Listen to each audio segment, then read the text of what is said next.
Well, after a little break on Uncle Dan's 62 Olds F85, we got her back in the shop. Let's get this thing finished up. Well, the last time you saw this little girl, we did the floor pans and the firewall because there was nothing left of it. And now we're going to go after this front end. As we've stated in a couple of the previous videos, this has got an 03 Cadillac CTS drivetrain in it. And that's what the front K-member is, and that shock tower there. We are going to integrate all this stuff. After we finish that other sheet metal work, he asked me if I'd be willing to pursue the rest of it here. And I decided I probably should have the front clip so I don't get myself in trouble. Hate to cut all this stuff off and then have nothing to reference back to get the front sheet metal hung back on it. So a few weeks ago I was down there by him. We had a little family gathering. Had some cocktails and just hung out for a while and got all these parts here. That's all the stuff for the header panel, headlight buckets obviously, and I got the fenders and the piece that goes across the front. Kind of unique how this car is assembled. It's all a bunch of little pieces that go together to make up the core support. I'll bring in here to have a look at what he's got going on here. So this is the Cadillac frame rail that he kind of sectioned and got sitting up in there, and he did a pretty good job at that. Like, no gap to fill there. We got a little bit of gappage back there, but this shock tower is just sheet metal screwed in here. He did do something that was pretty smart, I think, before he ripped it apart. See, he's got a line scribed here from the top to the bottom. He did that before he cut that out of the donor car, so it gave himself some pretty good reference there. And he also made this bar here to set the distance so he doesn't get anything wonky, keep everything square and straight.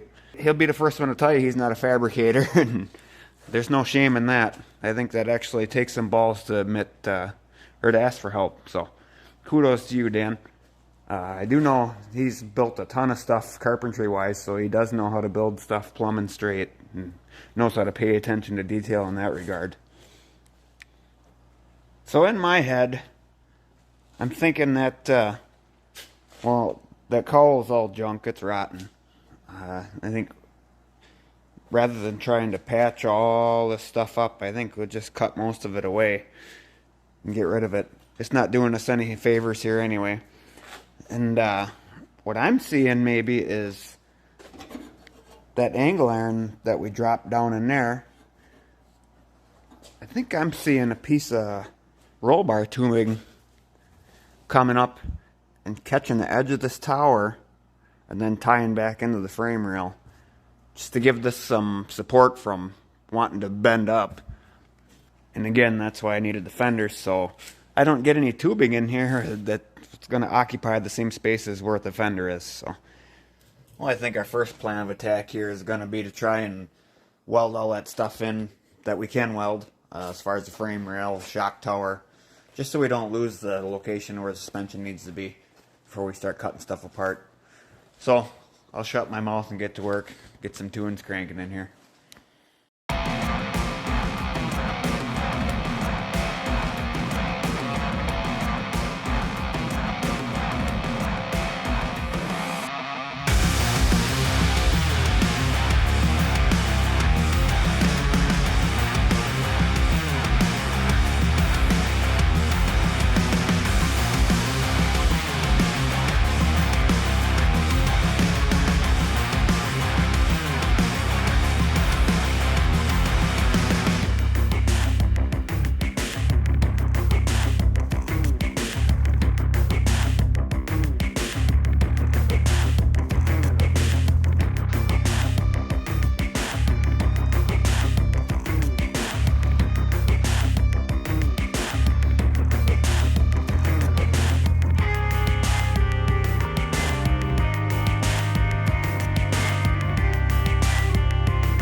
knuckles didn't come out too bad.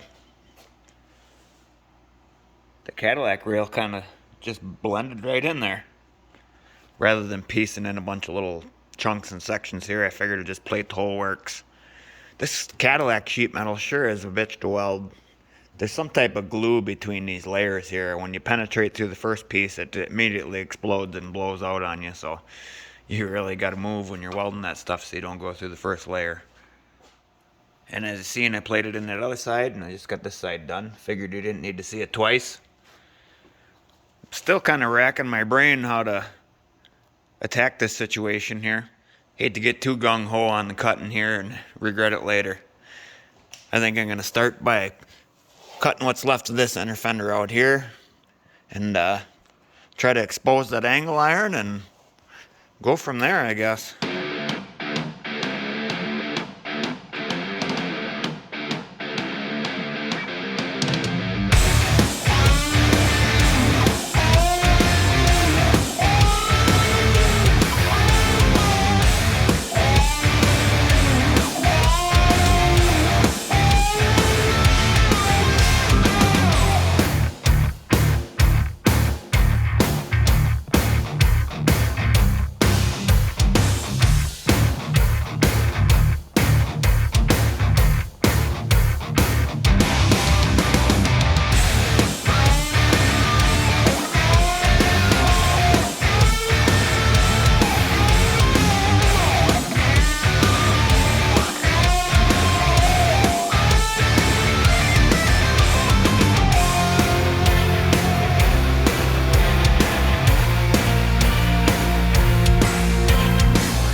Here's my tubing bender, my good buddy Jesse, Uncle B. Cut these arms out. This is some files that we had found on a GD Model 3 bender. We bent them out of 5/8 because we knew that we were going to be pushing it with a big hydraulic ram. Usually they're only 1/2 inch thick. But I've got 1.5" 90-degree die. That's the tubing that we're using. And I've also got 1 3/4" 180 die and a 2-inch. This is powered by a hydraulic auxiliary power unit that come off of one of them little scissor lift hoists that we repurposed. I unhooked that button and just hooked it up to a switch so it can run steady with a log splitter valve and set up on quick connects. So the idea was to use that power pack on multiple different pieces of equipment. What, I don't know, but we're going to leave the option open. Rust cut out of the way. Got our tube bent and shoved in there. Now we're going to weld to the firewall there. There's quite a bit of support there where everything comes together on the top, so that should be okay. And tying into the frame, that should give us the support we need for the shock tower, keep that from wanting to fold in. We are going to do some sort of a strut tower brace here when all is said and done. Don't think that I'm that efficient bending tube. I've done one already, but I'm not showing it to you yet. Yeah, I took probably a couple days to try and wrap my head around how to recreate this and make this pocket here and all that fun stuff. But what I was rambling about there with that pocket, that's how the headlight bucket mounts. You can see, obviously this is pretty toasty. he'll have to rebuild some of them pieces, but it's just like that, and gives you access for the headlight back in that little pocket there. So I left all this stuff. I need to keep my fender height here. This is where the fender mounts. I've got my measurement here. That's the distance between the two fender mount at the top here. And I've also got another measurement, 17 inches. This notch here, put a bar across and measure up to that off of right here. And that gives me my height. So let's get some sheet metal going, huh? Well, before we go all crazy cutting this all apart, I've taken a bunch of measurements to reference this piece here. We're going to start with this piece. See, I clamped a piece in here to kind of reestablish where that corner is supposed to be, since that stuff is all rotted away. And I welded a temporary brace in here to hold that there. So now we can cut this piece out and rebuild it.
that's looking a lot better than the rusty mess that we started with.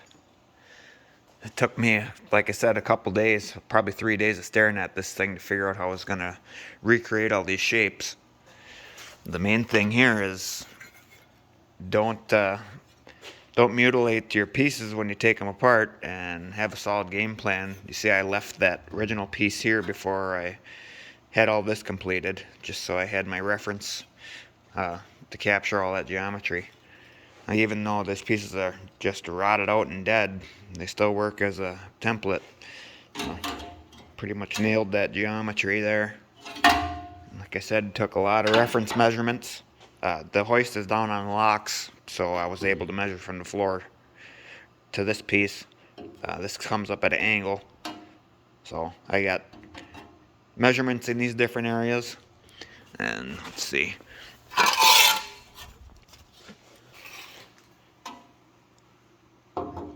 You can see here, I pretty well got that shape a little bit better than perfect.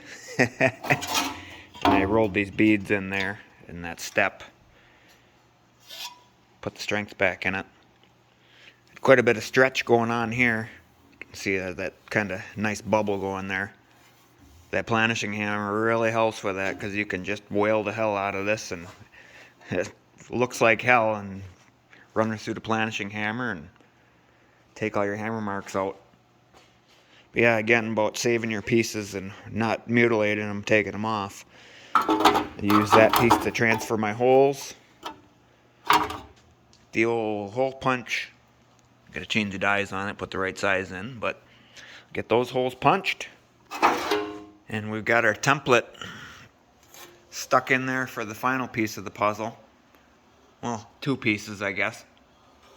But I've been cheating this whole while, because I've been able to reuse my templates from this side, just flipping them backwards. So let's get this job done.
That fits like perfect. Too bad I made it backwards.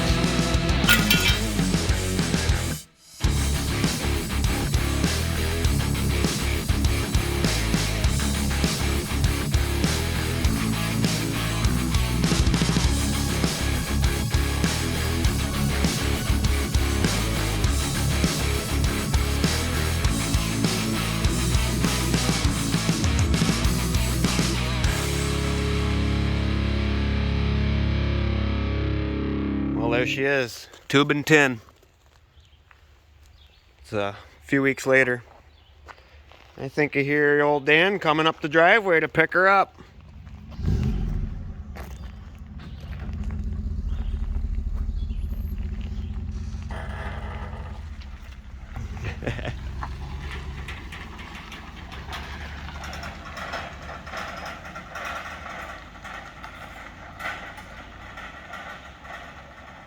Well, there she goes.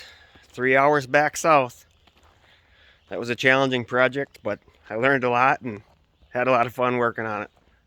Hopefully that puts a little spring in your step to get that thing done. I can't wait to see it finished. I'll leave a link down in the description. Go check out Dan's page he's got on Facebook, and show him some support. you can see how this car's progressed from day one and see where he ends up with it. Thanks everybody for watching. See you on the next one.